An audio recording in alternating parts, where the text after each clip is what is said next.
मैं आपके लिए लेके आई हूँ नेटफ्लिक्स की ही हाल ही में रिलीज हुई movie we have a ghost. Movie की शुरुआत में हम एक भूतिया घर को देखते हैं जिसमें एक परिवार रह रहा होता है, पर तभी पूरा परिवार किसी चीज से डर के घर छोड़कर भाग जाता है। अब ये सीन यहीं पे कट होता है और 1 साल के बाद हम देखते हैं जहाँ पे इस घर को खरीदने के लिए फ्रैंक नाम का एक आदमी अपने पूरे परिवार के साथ आता है।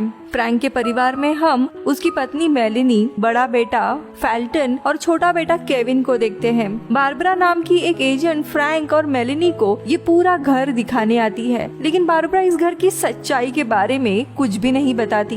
लेकिन तभी मेलेनी को शक होने लगता है क्योंकि उन्हें ये घर बारबरा काफी कम कीमत में बेच रही होती है और इसीलिए मेलेनी बारबरा से पूछती है कि क्या इस घर में कुछ गलत हुआ है, जिस पर बारबरा हड़बड़ा जाती है और कहती है अभी मार्केट में घरों की कीमत काफी कम हो गई है, इसीलिए ये घर आपको कम कीमत में मिल रहा है। का परिवार ये घर खरीद लेता है और ये लोग जल्दी इस घर में शिफ्ट हो जाते हैं। अब एक दिन रात में केविन जब अपने कमरे में था तब उसे एटिक से किसी के पैरों की आवाज सुनाई देती है, इसीलिए वो एटिक में जाकर देखने लगता है। लेकिन वहाँ पर उसे काफी ठंड लगने लगती है और तभी अचानक से वहाँ पे एक भूत आता है जो केविन को डराने की कोशिश करता है, पर केविन भूत को देखकर उल्टा हंसने लगता है और फोन निकालकर उसका वीडियो बनाने लगता है, जिसे देखकर भूत को गुस्सा आ जाता है और वो वहाँ से गायब होता है। अब अगले दिन स्कूल में केविन जॉय नाम के एक लड़की से मिलता है और केविन जॉय से कहता है मैं तुम्हारे बाजू वाले घर में रहने के लिए आया हूँ। लेकिन जॉय कहती है सच्ची? मैंने तो सुना है वो घर काफी भूतिया है। लेकिन केविन भूत के बारे में कुछ भी नहीं बताता। अब यहाँ स्कूल से आने के बाद केविन एटिक में जाता है और भूत को बुलाने लगता है। तभी वो भूत आकर केविन को वापस से डराने लगता है, पर केविन उसे कहता है कि देखो मेरी जिंदगी पहले से ही काफी डरावनी है, तुम्हारे डराने से मुझे कोई भी फर्क नहीं पड़ता। केविन फिर भूत को अपने बाजू में बैठने के लिए कहता है। केविन देखता है कि उसके कपड़ों पर अर्नेस्ट ये नाम लिखा हुआ है और उसे पूछता है कि तुम्हारा नाम शायद अर्नेस्ट होगा और मेरा नाम केविन है। अब यहाँ पे वो भूत यानी अर्नेस्ट बोल नहीं सकता था और उसे अपने पिछली जिंदगी के बारे में उसे कुछ भी याद नहीं था और कोई भी उसे छू नहीं सकता था, पर अर्नेस्ट दूसरों को छू सकता था। लेकिन तभी वहाँ पे फेल्टन आता है जिसे देखकर अर्नेस्ट गायब हो जाता है। अब यहाँ पे फेल्टन केविन से उसका फोन छीनने लगता है, पर तभी अर्नेस्ट फेल्टन को उड़ाकर फेंक देता है, जो देखकर केविन हंसने लगता है। पर फिर रात में फेल्टन केविन का फोन लेकर उसमें अर्नेस्ट की वीडियो देख लेता है, जिसके बाद ये बात वो फ्रैंक को बताता है यानी अपने पिता को। अब फ्रैंक केविन से कहता है हम अर्नेस्ट के बारे में तुम्हारे माँ को नहीं बताएंगे वरना वो डर जाएगी, जिसके बाद वो केविन से वीडियो लेकर यूट्यूब पर डाल देता है। अगले दिन फ्रैंक देखता है कि उस वीडियो पे काफी अच्छे व्यू आ गए थे।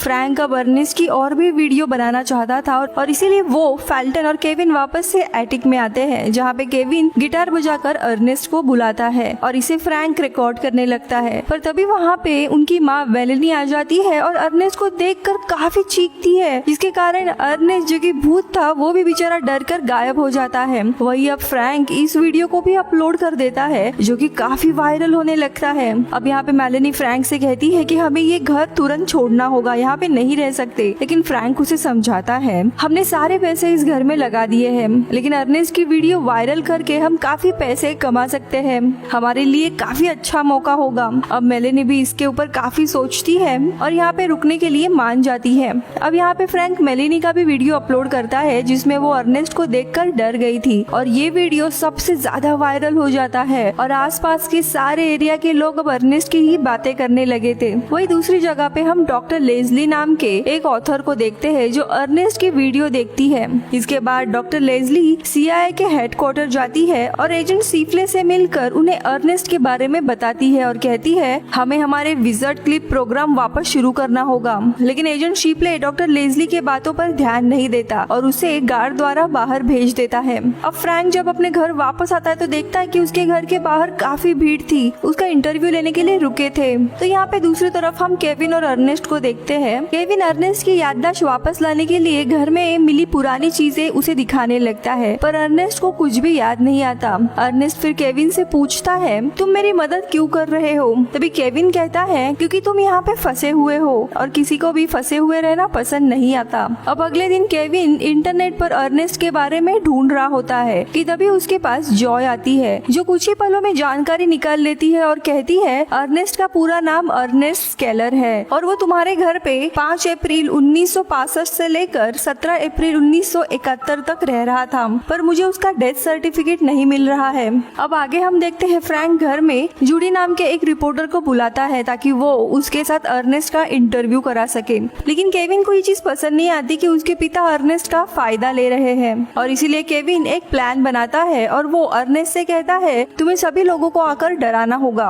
अब अर्नेस्ट इसी प्लान के अनुसार जब वो सबके सामने आता है तब एक डरावनी एंट्री लेकर सबको डराने लगता है। यहाँ पे जूडी जो रिपोर्टर थी वो इतना डर जाती है कि वो खिड़की से ही बाहर कूद जाती है। अब अगले दिन केविन स्कूल में जॉय से मिलता है जहाँ पे वो केविन को अर्नेस्ट की आईडी का एक फोटो दिखाती है, पर ये देखकर केविन कहता है आईडी पे तो नाम अर्नेस्ट का लिखा हुआ है पर ये चेहरा अर्नेस्ट का नहीं है, जिस पर जॉय कहती है एग्जैक्टली और इसीलिए उस दिन ढूंढने पर मुझे अर्नेस्ट स्केलर नाम की किसी भी आदमी की डेथ सर्टिफिकेट नहीं मिली। वो आगे बताती है जिस भूत को तुम अर्नेस्ट समझते हो उसका नाम अर्नेस्ट नहीं है और असली अर्नेस्ट आज भी जिंदा है और उस अर्नेस्ट का टी शर्ट भूत ने पहन के रखा हुआ है और असली अर्नेस्ट एक बार चलाता है जहाँ पे जाकर हमें अर्नेस्ट और उसके भूत का क्या रिलेशन है ये पता कर सकते हैं। वही दूसरी तरफ हम CIA एजेंट को देखते हैं, उसका ध्यान फाइनली अर्नेस्ट इस भूत पर आता है और वो डॉक्टर लेज़ली को फ्रैंक के घर पे पूछताछ के लिए भेजता है, जहाँ पे डॉक्टर लेज़ली फ्रैंक और मेलेनी से मिलकर कहती है कि मैं CIA के साथ 1990 के दौरान विजर्ड क्लिप नाम का एक सीक्रेट प्रोग्राम चलाती थी और हम दुनिया को ये दिखाना चाहते थे कि भूत पिशाच सच में होते हैं। पर जब लोगों को पता चला कि सरकार ऐसे प्रोग्राम में टैक्स का पैसा लगा रही है तब लोगों को काफी गुस्सा आया, जिसके चलते हमें ये प्रोग्राम बंद करना पड़ा था। वो आगे कहती है कि अर्नेस्ट काफी खतरनाक हो सकता है और इसलिए तुम्हें उससे दूर रहना चाहिए, लेकिन फ्रैंक को उसके बातों पे जरा भी इंटरेस्ट नहीं होता और उसे जाने के लिए कहता है। अब यहाँ पे केविन और जॉय अर्नेस्ट भूत को असली अर्नेस्ट के बारे में बताते हैं, जिसके बाद ये तीनों असली अर्नेस्ट के बारे में पता करने के लिए निकल जाते हैं, लेकिन तभी इन्हें काफी ज्यादा भीड़ दिखाई देती है जो इनका पीछा करने लगती है, लेकिन किसी तरह ये लोग बचकर बार में पहुंच जाते हैं जहाँ पे केविन और जॉय बार में काम कर रही एक लड़की से अर्नेस्ट और उस भूत की फोटो दिखाते हैं जिसमें दोनों साथ में रहते थे। अब ये लोग उस लड़की से असली अर्नेस्ट का एड्रेस लेकर निकल जाते हैं, जिसके बाद ये लोग एक पार्क में जाते हैं जहाँ पे अर्नेस्ट को एक छोटी लड़की दिखती है और उसे कुछ याद आने लगता है, जिसे देखकर वो जूनबग नाम लेता है, लेकिन वो लड़की डर के वहाँ से भाग जाती है और वहाँ पे जो भी लोग होते हैं वो ये सारी चीजें रिकॉर्ड कर लेते हैं, जिसे लोग वापस से इंटरनेट पे डाल देते हैं और वो वीडियो भी वायरल हो जाता है और लोग अर्नेस्ट को खतरनाक भूत की तरह देखने लगते हैं। अब यहाँ पे ये वीडियो भी डॉक्टर लेज़ली देख लेती है और उनके पास अर्नेस्ट को पकड़ने का कारण आ जाता है, जिसके बाद वो अपने टीम के साथ फ्रैंक के घर रेड मारती है, लेकिन अर्नेस्ट तभी केविन और जॉय के साथ असली अर्नेस्ट को ढूंढने के लिए जा चुका रहता है और असली अर्नेस्ट तुलसा नाम के शहर में रहता था। पर यहाँ पे फ्रैंक के घर पे वही बार वाली लड़की भी आती है जो डॉक्टर लेज़ली को केविन अर्नेस्ट इस भूत को असली अर्नेस्ट के घर पे लेकर गया है ये बता देती है। तो यहाँ दूसरी जगह पे पूरी रात ड्राइव करने के बाद सुबह ये तीनों भी बताए हुए एड्रेस पे पहुंच जाते हैं और अर्नेस्ट और जॉय बाहर रुकने का फैसला करते हैं। केविन खुद ही घर के अंदर चला जाता है जहाँ पे वो फाइनली अर्नेस्ट को मिलता है। अर्नेस्ट के साथ उसकी पत्नी रमोना रहती थी। अब यहाँ पे अर्नेस्ट केविन से कहता है मुझे पता है कि तुम यहाँ पे क्यों आए हो। अर्नेस्ट फिर केविन को 50 साल पुरानी एक फोटो दिखाता है और कहता है उस भूत का असली नाम रैंडी है और उसकी पत्नी का नाम एवलिन था जो कि मेरी पत्नी की ही बहन थी और उन दोनों की भी जूनबग नाम की एक बेटी थी, लेकिन एवलिन जब अपने बेटी को जन्म दे रही थी उसी दौरान उसकी मौत हो गई थी, जिसके बाद रैंडी काफी सदमे में चला गया था और ड्रिंक करने लगा था। और जब जूनबग 4 साल की थी तब एक दिन रैंडी मेरे घर पे आया और जूनबग को हमें देकर वो मेरा शर्ट और ड्राइविंग लाइसेंस लेकर कहीं पे चला गया और कभी भी वापस नहीं लौटा। और तभी साइड में रखा हुआ एक वेस्ट नीचे गिर जाता है और हम देखते हैं अर्नेस्ट ये भूत जिसका असली नाम रैंडी था वो उधर ही खड़े रहकर ये सारी बातें सुन लेता है और ये सारी बातें पता लगने के बाद उसे काफी बुरा लगता है। लेकिन तभी वहाँ पे डॉक्टर लेज़ली अपने टीम के साथ आती है और वो लोग थर्मल गन से रैंडी को पकड़ लेते हैं। अब इधर डॉक्टर लेज़ली केविन को वापस उसके परिवार को सौंप देती है, तो वही रैंडी को ये लोग एक्सपेरिमेंट के लिए लैब में लेकर आते हैं, जहाँ पे एजेंट शिनप्ले डॉक्टर लेज़ली से कहता है कि रैंडी पहले से मर चुका है और इसीलिए हम जो भी चाहे वो हम कर सकते हैं। लेकिन ये बात डॉक्टर लेज़ली को अच्छी नहीं लगती।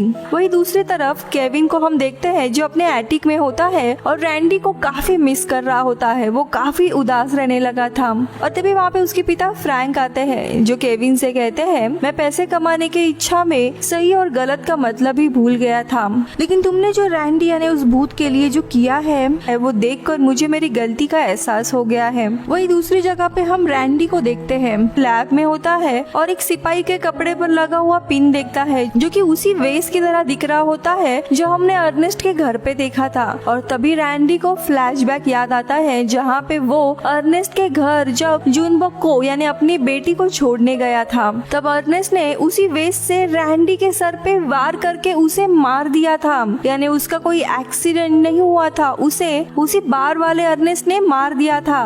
जिसके बाद अर्नेस्ट ने रैंडी के लाश को उसी घर में दफना दिया था जहाँ पे अब फ्रैंक का परिवार रह रहा है। और सर पे कपड़ा लगाने के कारण प्रेजेंट में रैंडी को कुछ भी याद नहीं होता, लेकिन अब उसे सारी बातें पता चल गई थी। इधर सच सामने आने के बाद रैंडी उस सिपाही के ऊपर हमला करता है और डॉक्टर लेज़ली भी उसकी मदद करती है क्योंकि उसे पता चल गया था कि CIA के इरादे काफी बुरे हैं। जिसके बाद रैंडी यहाँ से भाग जाता है। तो यहाँ दूसरी जगह पे केविन को उसके घर में किसी की आवाज सुनाई देती है और केविन जब किचन में देखने के लिए जाता है तब उसे बार वाला अर्नेस्ट दिखाई देता है। वो केविन को गन पॉइंट पे पकड़कर कहता है कि तुम्हें अब तक सच पता चल गया होगा, इसीलिए मैं तुम्हें मारने आया हूँ। लेकिन केविन कहता है कि मुझे कुछ भी नहीं पता, तुम क्या कह रहे हो। तभी फ्रैंक और फल्टन भी वहाँ पे आ जाते हैं। अब यहाँ पे अर्नेस्ट फ्रैंक से कहता है, मैंने तुम्हें जो कहा था वो झूठ था, सच्चाई ये थी कि मेरे पत्नी को बेबी नहीं हो रहे थे और जब रैंडी की पत्नी की मौत हुई थी तब हमें लगा था कि ये भगवान का संदेश है और इसीलिए हमने रैंडी को मार के उसकी बेटी को अपने पास रख लिया था।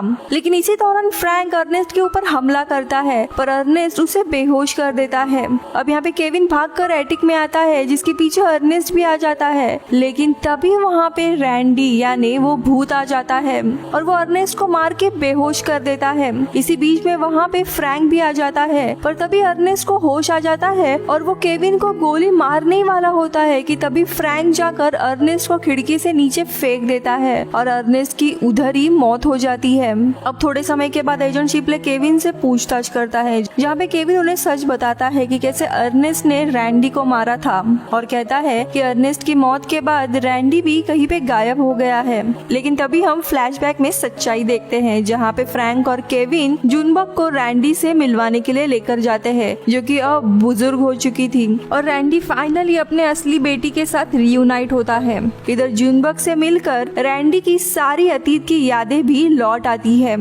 जिसके बाद केविन और रैंडी एक साथ बैठकर बातें करते हैं, लेकिन तभी रैंडी गायब होने लगता है क्योंकि उसे अब मुक्ति मिल चुकी थी। जिसके बाद रैंडी सभी से अलविदा कहकर वहां से चला जाता है।